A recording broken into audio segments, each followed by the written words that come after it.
Thank you for taking time out of your busy day to join us here. My name is Rabbi Seth Grauer. For those of you who don't know, I am the Rosh Yeshiva and head of Yeshivat Or Chaim and the Bnei Akiva schools, which includes Olpana as well. I have a number of goals for this morning, really for the entire afternoon.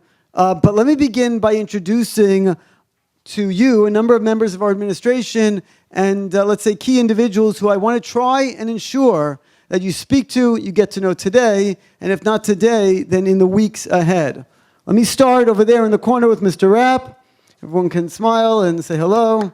Yay, Mr. Rapp.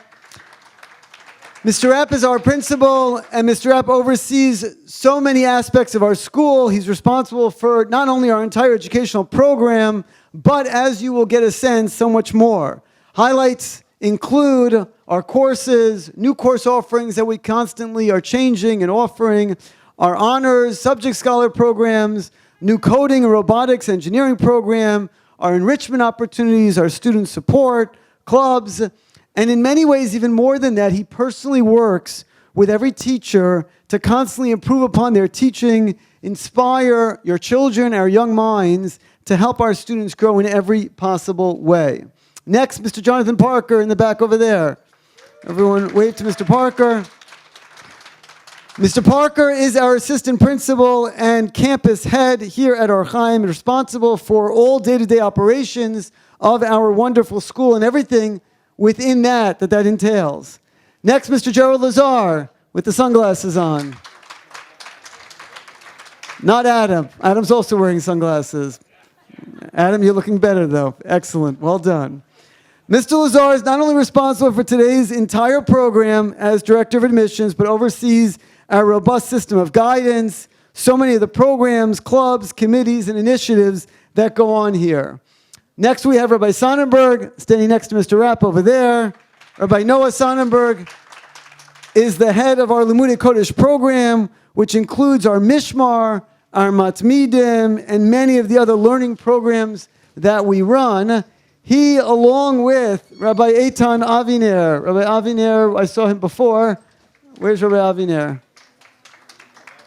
Oh, he was here before. You'll see him later. Rabbi Aviner oversees so many of the additional learning programs that we have, including a new Night Seder program that we really just started this year. He's done an incredible job to diversify and increase the depth and breadth of all of our Torah learning opportunities. Two more individuals that I want to mention. Rabbi Noam Horowitz. Rabbi Horowitz is over there. Rabbi Horowitz is our Mashgiach Ruchani, oversees our systems of religious growth, guidance, including tishes, and all the extra Shabbaton singing opportunities that we have, really key in the context of developing the Ruchnius and the growth that exists within our Talmidim. And last, but certainly not least on any level, incredibly important, a parent. There it is. I was looking around. Mrs. Miriam Klein, who's in charge of our entire program of academic support, which truly benefits so many of our students. I can feel where Mrs. Klein's at. She's trying to be a parent to her son, grade 8 student, as well as a member of our administration. It's hard to juggle sometimes both hats. Most significant is that our entire administrative team also teach courses and interact directly with our students.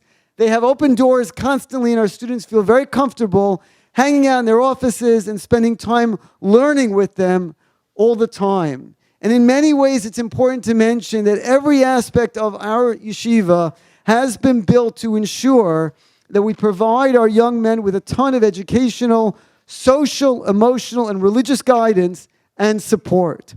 We recognize that kids today need a ton of advice, guidance to succeed, and it's our responsibility to provide that. And towards that end, we have developed an exceptional team of Rebbeim who spend more time with each and every Talmud in our yeshiva than anyone else.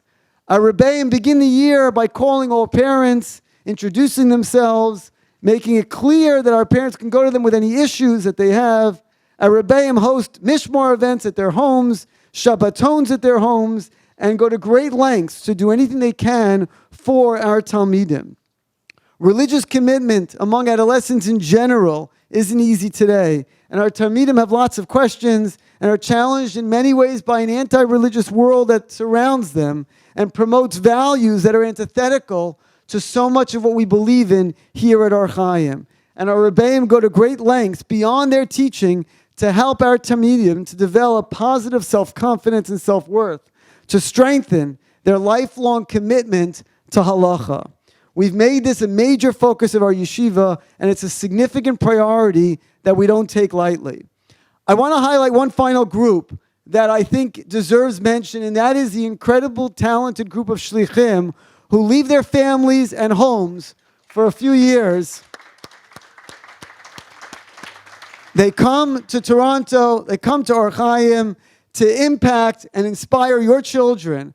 They serve as Rebbeim and teachers, and they also bring with them a love of Medinat Yisrael and a passion towards religious Zionism that adds so much to everything that we do.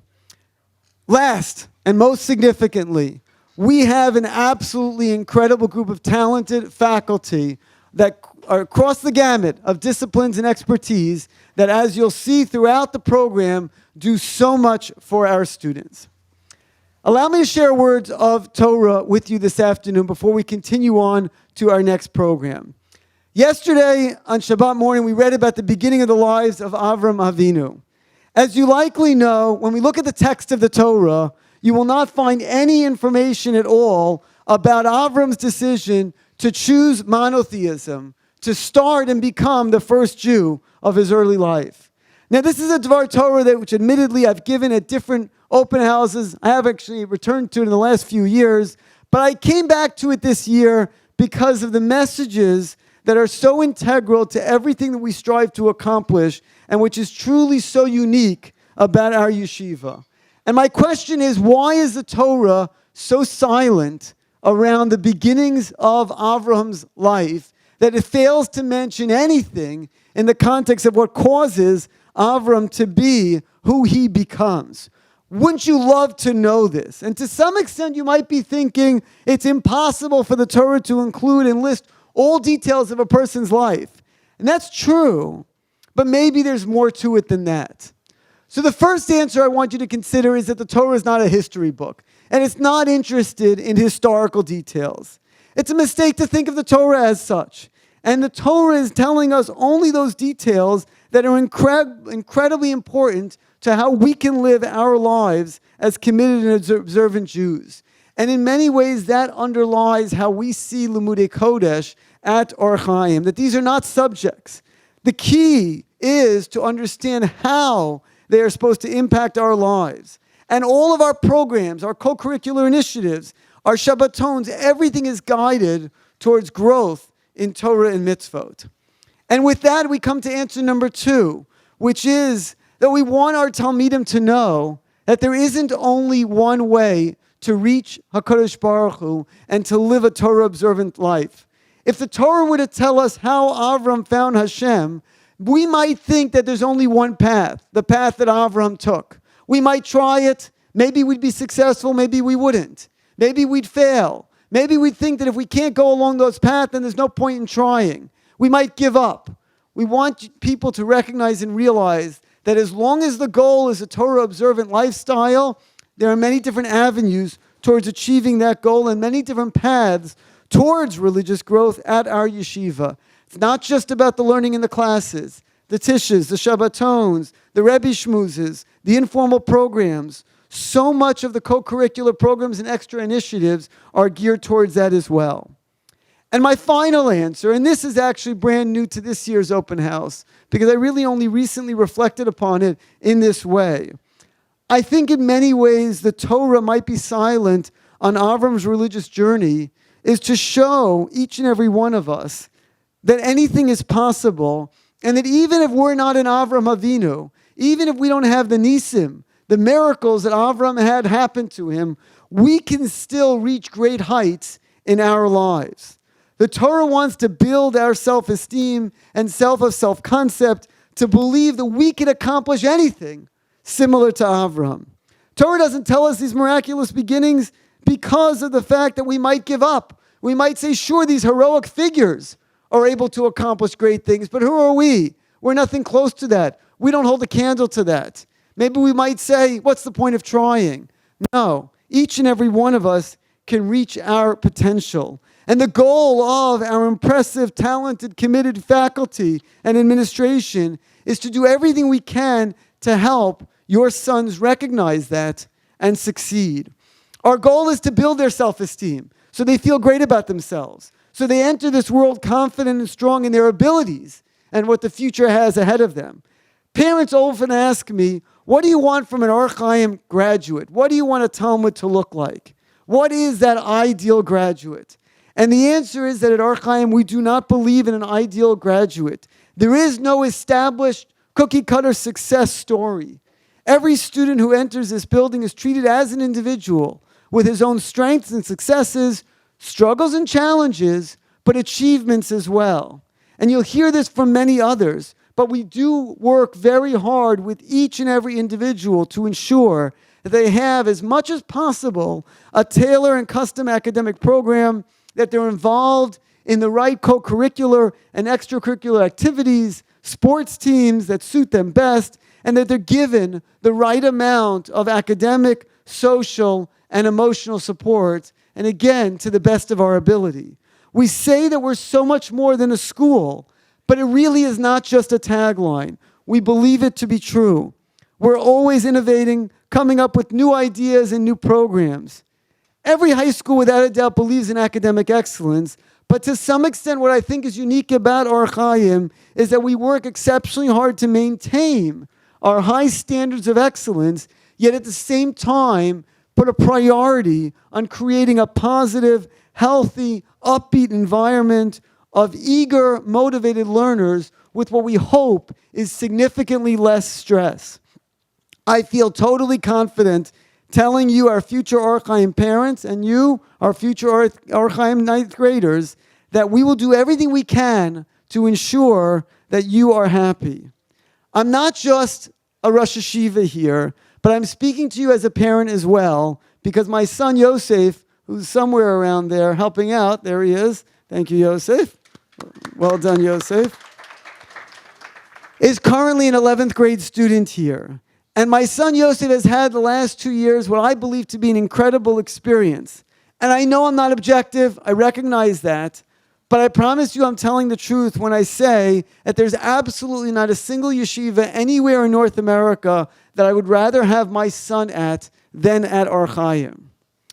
Or Chaim is going through exciting times, and it's important that you recognize that we're doing everything we can, even within all the challenges of COVID, to innovate and to ensure that we're giving your children, your families, the most impressive program that we can. We've designed our open house to try our best to give you as full a picture as possible into the windows of Or Chaim. But today is simply too short a program to hear everything. I encourage you to please ask others, speak to others, and gather as much information as you can. One theme that you will hear this morning is that we are never satisfied with the status quo, and that we are always trying to get better and better each and every year. Today, make no mistake about it, adolescence is as difficult a journey as there ever was, and it is harder than ever to be a teenager. Like the great choice that Avram Avinu made, there are great choices that all of us have in front of us, and choosing a high school is significantly a big decision in that. These are the most impressionable and vital years that your children will go through. And we hope that you will take that journey, take that voyage in the loving, caring, vibrant environment of Or Chaim. We hope it will be a decision that will set you on an exceptional path. Thank you very much for listening.